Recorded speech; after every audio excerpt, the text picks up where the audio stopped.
they're making a mess or creating something unconventional, roll with it. Let them lead. It may fail, it may flop, but everything is learning. Kia ora, hello. I'm Ruth Verco, a teacher turned mum, here on a mission to demystify child's play through understanding play schemas. If you've ever found yourself asking, why is my child doing that? Whether it's throwing their soft toys, hiding stones around the house, or lining up their crayons, then you're in the right place, and certainly not alone. Here, we'll explore the magic of play through the lens of play schemas, those hidden, repeated patterns in your child's behaviour that holds the key to unlocking more meaningful play and connection. Through understanding play schemas, you'll be able to move beyond those one-off activities and understand the why behind your child's play. Join me each week as we dive into playful insights that will help you bring more joy, connection, and understanding into your parenting journey and set the stage for a lifetime of learning. Let's dive on in. Hello there, and welcome back to Demystifying Child's Play. I'm Ruth Verco, and I'm here to help you navigate the magical and occasionally maddening world of play. So whether you're out on a walk, catching a rare moment of quiet, or multitasking around the house, let's dive on in. I am so glad you're here. Now, have you ever found yourself playing with your child, but suddenly realize you're the one taking charge? 1 minute you're building blocks together, and the next you're shouting, "No, that block goes there. Oh, stop that window. We need to do this." Don't worry, you're not alone. This is part 3 of a 3-part series. Or, well, at least it was going to be a 3-part series, but after receiving some comments about involving play schemas not just playing with adults, but if they could help with tasks around the home, I thought it'd be a great one to tack on, so I've decided to extend the series for 1 more week.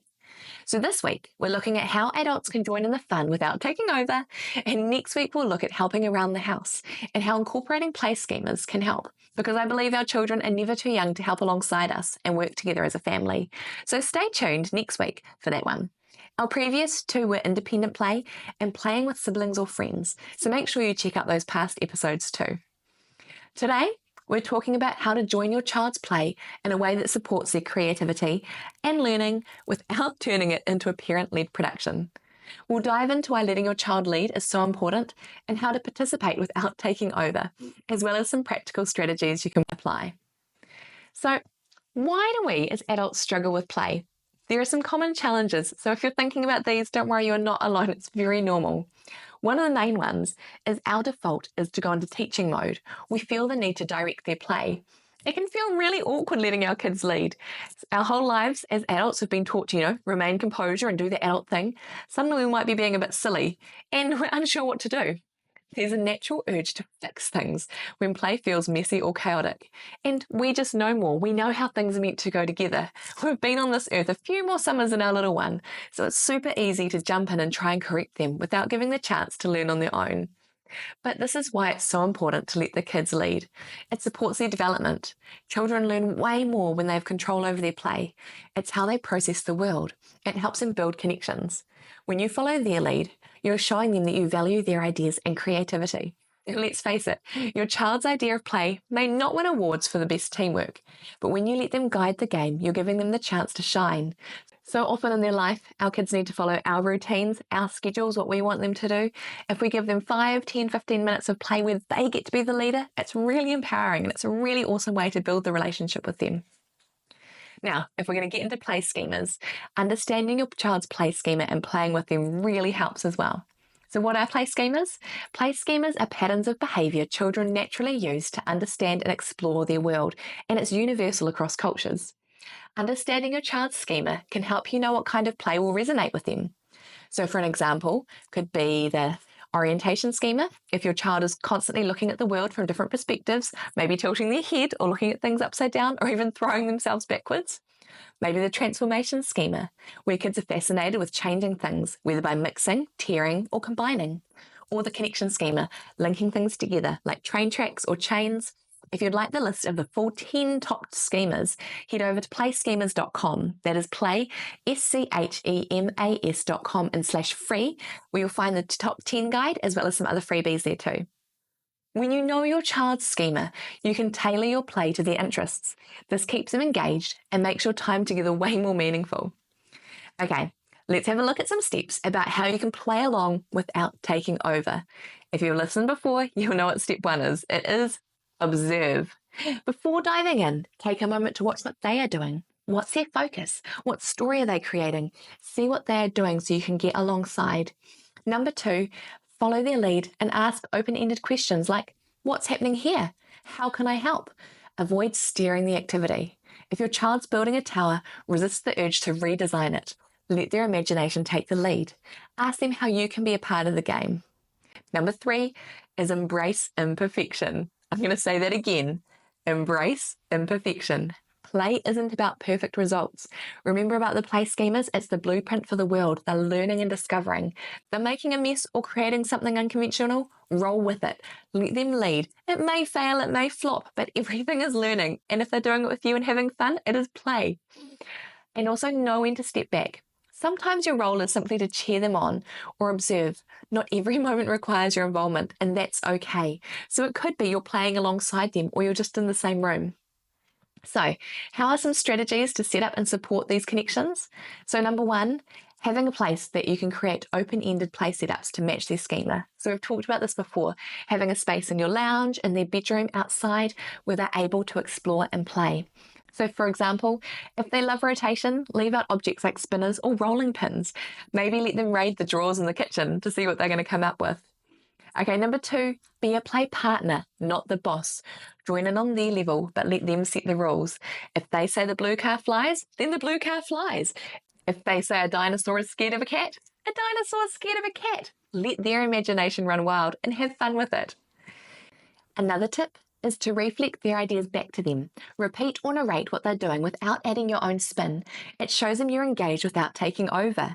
So, for example, if the dinosaur is scared of the cat, you could say, oh my goodness, I can see that really scary cat there. Run, dinosaur, run. Something they're already doing, but you're just enhancing it and letting them know that you're engaged. Recently, when playing with one of my children, he was lining up all his toys in different categories and groupings.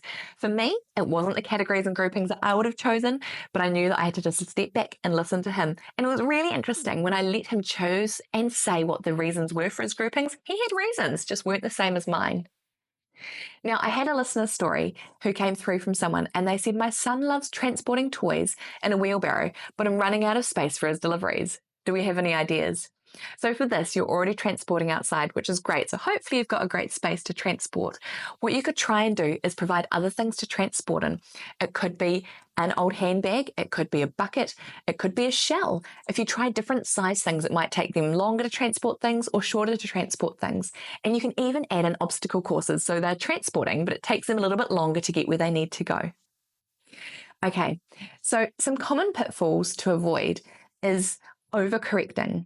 It's really tempting to fix things when kids don't do them right instead of celebrating their creativity. Just like I was saying with the positioning schema and my child wanting to line things up, it was so tempting to say, oh, that's not quite the right grouping. But I have to remind myself, he's 3.5 and he's actually grouping them really well according to what he thinks. And as he grows, his grouping will mature. So I had to resist overcorrecting him. Another pitfall as parents is overcomplicating play. Simple is often better. Let them guide the complexity of the activity. So you might find that you're playing with a 2-year-old and a 3-year-old in very different ways, and that's okay. Let them be at their level. They're only kids once. Another one is expecting immediate engagement. Kids might not always respond right away. Be patient and give them time and space to explore. And especially if your kids aren't used to you playing with them, or if they're used to you leading, it might take a while for them to realize, oh, I can actually be the leader this time. So have a go at playing. For me, I know it's really good if I actually intentionally schedule time in my day where I'm thinking about playing with them, not just doing things alongside them. So think about how in your day will work really well. Okay, so some key takeaways and action steps. Observe, follow, embrace the mess, and let them take the lead. Those 4 things will really help you play with your child. So again, observe, follow, embrace the mess, and let them take the lead. When you find small ways to integrate these schemas into daily life, it can make it so much easier for your play and so much more fun. Make sure you celebrate the effort over the outcomes. So your challenge for the week is to try a schema-based activity where you're playing with your child and you're letting them lead. And don't forget to let me know how it goes. I absolutely love hearing your stories. So remember, Play is a partnership. By letting your child lead and meeting them where they are, you're building trust, connection, and memories that will last a lifetime. Having strong relationships will get you through so many ups and downs in your child's childhood. Now, if you found this quick episode helpful, please share with a fellow parent or leave a review. It helps me reach more families like yours. And don't forget to grab your free schema cheat sheet at playschemas.com/free. That is play, schemas.com free. And remember, next week we're going to have a look at how you can use play schemas and helping around the house. But until next time, say it with me, today is a great day to play.